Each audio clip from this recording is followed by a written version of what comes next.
증시 조정이 이제 끝난 걸까요? 알파벳의 약진으로 AI 트레이드가 다시 살아나고 금리 인하 기대감도 커지면서 시장은 모멘텀을 되찾았습니다. 3대 지수는 4거래일 연속 강세로 마감했는데요. 이제 내일부터 시작될 쇼핑 시즌 대목을 지나면서 본격적인 연말 랠리가 시작될지 주목됩니다. 그럼 마감 상황 보면 다우지수는 오늘 0.67% 올랐고요. S&P 500 지수는 0.69% 상승하면서 50일 이동 평균선을 회복했습니다.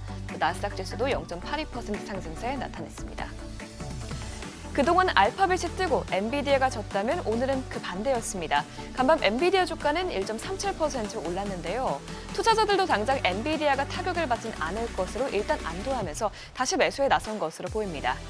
실제로 엔비디아는 소셜미디어를 통해서 여전히 구글보다는 엔비디아가 앞서 있다면서 견제구를 날렸고, 또 전문가들도 중요한 것은 누가 더 시장 점유율을 차지하냐가 아니라 시장 규모라면서 이번 구글 TPU의 성공으로 반도체 시장이 커지면 GPU와 주문형 반도체 모두 성공할 것이라고 전망했습니다.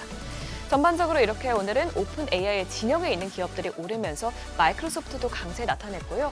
반면 알파벳은 단기 과매수 국면에 진입하면서 주가가 1%가량 빠진 것으로 나타났습니다. 시총 6위부터 보면 브로드컴은 오늘도 3% 넘게 오르면서 이제 시총 2조 달러를 향해 가고 있고요. 테슬라는 간밤 머스크 CEO가 텍사스 오스틴에서 운행 중인 로보택시 규모를 내달에는 2배로 확대할 계획이라고 밝히면서 주가가 2% 가까이 상승했습니다. 이제 12월 FOMC 전까지 주요 데이터가 나오지 않는 만큼 시장은 오늘 공개된 베이지북에 주목했는데요. 베이지북에 따르면 미국 대부분 지역의 경제 활동은 이전 보고서 대비해서 거의 변화가 없었던 것으로 나타났습니다. 다만 소비는 전반적으로 둔화되고 있는 것으로 나왔고요. 고용도 약 절반의 지역에서 노동 수요가 약화된 것으로 나타났습니다.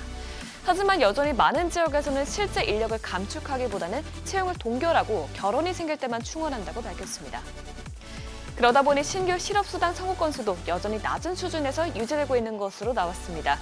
지난주에 새롭게 청구한 실업수당 청구 건수는 21만 6천 건으로 직전주 대비해서 예상치를 밑돌았고요. 7개월 만에 가장 낮게 나왔습니다. 또 2주 이상 실업수당을 신청하는 건수도 156만 건을 기록하면서 소폭 증가하는 데 그쳤습니다. 다만 오늘 고용지표가 이렇게 다소 강하게 나왔다고 하더라도 금리나 확률에는 큰 영향이 없었는데요.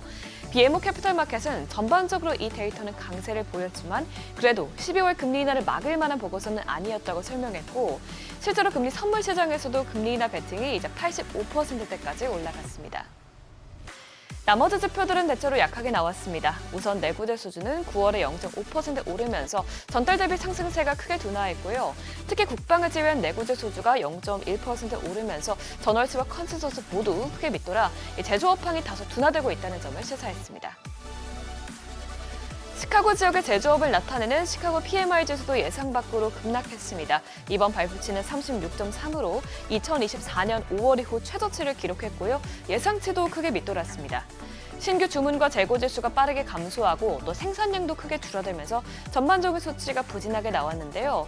이는 ISM 제조업 지수의 하부 지수처럼 여겨지기 때문에 주목해서 봐야겠습니다. 이런 가운데 오늘 비트코인이 9만 달러 위로 오랜만에 올라온 것도 증시에는 긍정적이었습니다. 전문가들은 비트코인은 위험자산 선호도의 선행지표라는 분석을 내놓고 있는데요. 이번 반등을 기점으로 증시도 다시 상승 추세를 이어가게 될지 지켜봐야겠습니다. 현재 코인베이스에서 비트코인은 89,700달러, 이제 9만 달러 또 위에서 거래가 되고 있고요. 업비트에서 원화로는 1억 3,700만 원대에서 움직이고 있습니다. 시장 분위기가 좋아진 가운데 내년에도 뉴욕 증시가 강세장을 이어갈 것이라는 전망이 월가에서 잇따라 나오고 있습니다.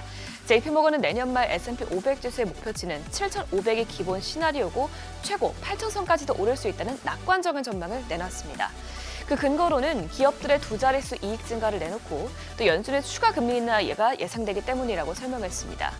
그 밖에도 CFRA에서는 거시경제 상황이 주식시장의 순풍으로 작용할 것이라면서 내년 말 S&P 500의 전망치를 이제 7,400으로 내놨고요.